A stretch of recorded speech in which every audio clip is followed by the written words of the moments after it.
what's up, guys? It's me and Ben Pakulski. We're here just talking about some nutrition stuff. I'm getting some advice from him on basically what type of foods I should be eating to basically help me put on more size. But particularly though, I want to get his point of view and his advice on putting on lean mass, because I can put on a lot of size, but a lot of times I end up gaining a lot of fat. So basically, like we were talking about, man. So right now I'm about 192, give or take, sometimes 193. I wanna get up to about 200 pounds and put on roughly about 5 to about 7 pounds of muscle. And as you know, I'm making videos all the time, so I still gotta stay lean. That was kind of like the challenge I was talking about. Is I haven't really found a way to be able to put on a lot of size without like losing my abs for a little while. What do you suggest is like the best way to put on 5 to 7 pounds and still keep abs? It's a lot easier than you think, man. People make it so complicated because they don't understand the basic science behind it, right? It's really, really simple, man. Yeah. Most people go, well, I want to eat junk food, or can I eat junk food, or should I eat junk food? And they think calories are calorie, which is probably the most ridiculous thing I've ever heard. Yeah. If you want to gain muscle mass, you have to ensure your body is recovering, is synthesizing protein. Ultimately, right? You need to make sure you're always building up protein. You're always anabolic and not breaking down protein, catabolic. As we spoke about yesterday, it's a switch. It's either on or it's off. So you're either anabolic, building protein, or you're catabolic, breaking down protein. One or the other, right? So if you want to build muscle, you absolutely must ensure as many times a day as possible that you're igniting that anabolic switch, right? You're synthesizing, you're turning on that protein synthesis switch. So what we spoke about yesterday, you need to take it, and people go, well, how do I do that? Is it complicated? Do I need carbs to do that? No, you don't need carbs to do that. Carbs are not going to help you build muscle. Carbs do not build muscle. I don't care what anybody says, anybody thinks, carbs will never help you build muscle. The only way to build muscle is with protein. Carbs can help fuel workouts. Carbs can help you prevent protein breakdown, but carbs will never build muscle, ever. So, protein. Taking enough protein. You don't need massive amounts of protein at once. You need enough protein frequently to stimulate protein synthesis. So, and then you're talking about with that leucine, making sure that every meal has what, 5 to 7 grams. So is it? It's between, depending on your size. So the average person like yourself probably need 3 to 4 grams, maybe 3 to 6 grams. For myself, I'm up around 9 grams per meal suggested. Is there like a certain type of metric for body weight, or what do you think? Because I know we're recording this, so the guys watching it. I mean, the average person is probably about 160, 170 pounds, or maybe even less than that. Needs about 3 grams of leucine to stimulate the switch. And I mean, it's one of those things scientifically that's kind of arbitrary, right? Because like, how do you know? So you're taking a guess. So they assume that they know it's between 3 and 9 grams. So take 5 to 6 grams. You know you're covered, right? It's not a bad thing to take a little bit extra. It's not going to hurt you. So how do we get 5 to 6 grams of leucine in your case? Well, you can either supplement with leucine.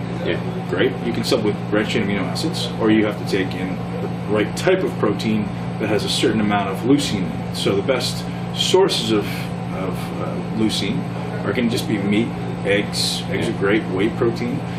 The big mistake people make, and I've done this myself, is taking in vegetarian proteins. You have pea protein, hemp protein, rice proteins. They do not have, or even soy protein. It's terrible for you. They don't have enough leucine. So people are taking in 40, 50 grams of leucine or of protein, like, oh, that's what I'm going to take. I just had to switch to vegetarian protein. Awesome, but it's doing absolutely nothing to build muscle because it doesn't have the substantial amount of leucine. So either you supplement with leucine in addition to your protein powder, or add some BCAAs to it to make sure you get a leucine switch, because you do need the substrate protein there. You need the substrate amino acids, which is essentially just like a pool of aminos in your blood that must be there to ignite that switch on top of the leucine. So I guess for vegetarians, if they're eating all the different types of vegetarian protein sources, they can just supplement BCAAs or just straight up leucine. Straight up leucine. But you have to make sure you have enough substrate in your system. Protein. Yeah, substrate just means like protein or amino acids floating around your blood. And so for normal guys like us that just eat regular meat, there's no really particular type of meat that's really good because they all have different amounts of leucine. So it's been shown that egg whites or eggs and whey protein have a higher amount of leucine, so you need less to get the actual switch. But other than that, like fish, chicken, lamb, beef, whatever it may be, all has about the same. They all said to have about 9% leucine, somewhere between 8 and 9%. So I mean, eating a massive amount of protein isn't going to like ignite the switch twice. It's all just on or off. Right. There's no like, is it going faster today than it was yesterday? No, it's either on or it's off. And I remember, and we were talking about this yesterday. And you want to ignite that leucine switch basically every 2 to 4 hours. So that's what your body's saying it's anabolic. The more you can do it, the better. And what was the interesting thing is, is you're talking about how either somebody is either anabolic or they're catabolic. Either they're building muscle and utilizing the protein in their body and the amino acids, or they are not. There's not like this middle ground. Unfortunately, there's nothing we can feel in our body, and I wish there was, because I would obviously take advantage of it. So like, if, you know, do I feel like I'm growing right now, or do I feel like I'm breaking down? Unfortunately, there's no way we can feel that. We just have to kind of go by timing, which is why timing your meals is so important if you're looking to build muscle. Now, an awesome tip for people out there looking to lose fat. This is something that I exclusively only usually give my members. I'll share with you because it's so effective. Yeah. So if I want to lose fat, ultimately I want my calories to be lower. Right? Yeah. So if I'm going to eat meals every 2 to 3 hours, my calories are going to be pretty high because I need to take in a substantial amount of calories. But what I suggest for people to do, especially my females or my people that want to lose a little bit of body fat, instead of eating every 2 to 3 hours, you eat every 4 hours. Yeah. So in between meals, you take in some branched chain amino acids. So you're getting that leucine switch every 2 hours. So ultimately, but your calories for the day are lower, but you're still going to be maintaining all your muscle mass. Does that make sense? So if I eat every 3 hours, I may get 6 meals in the day.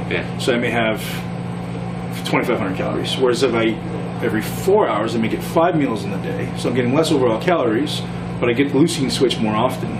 So I'm actually still going to get all that protein synthesis. Do you mind? I'm gonna explain that to the viewers watching it, and just correct me if I'm wrong. So guys, so basically what Ben's talking about is, in order to go ahead and lose fat and still maintain the muscle, because you lose muscle if your body is in that catabolic stage to where your leucine switch is not on. So in order to lose fat and keep your switch on, is you lose fat by eating less calories. But instead of eating, let's say every 2 hours, because in a 4-hour period, if you ate twice, let's say you ate 700 calories, 350 each. But if you want to lose fat, you can eat once in that 4-hour period, 350 calories.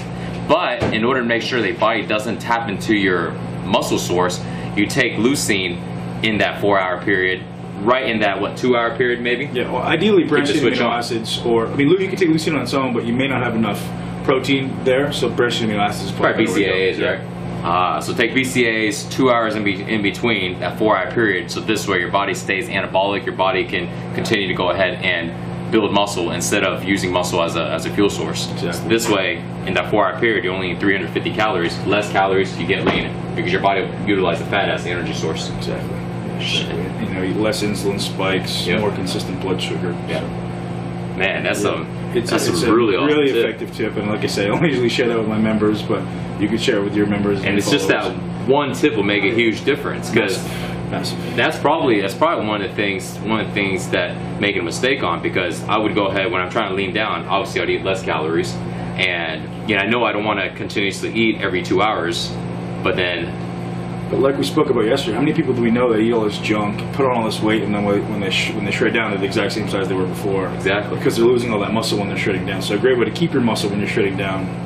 It's so simple, but I mean, if you're not a scientifically oriented person, you don't know it. You don't need to be scientifically oriented. You just need to know it. So I'm sharing it with you. It's a pretty simple tip, but really effective. Nice, guys, man. If you want to learn more about that, check out Ben's site. He has a program called MI40, benpakulski.com/MI40. In Ben's program, he talks about stuff like that, along with pretty much tips that you've never heard of before. I mean, this is pro bodybuilding tips here.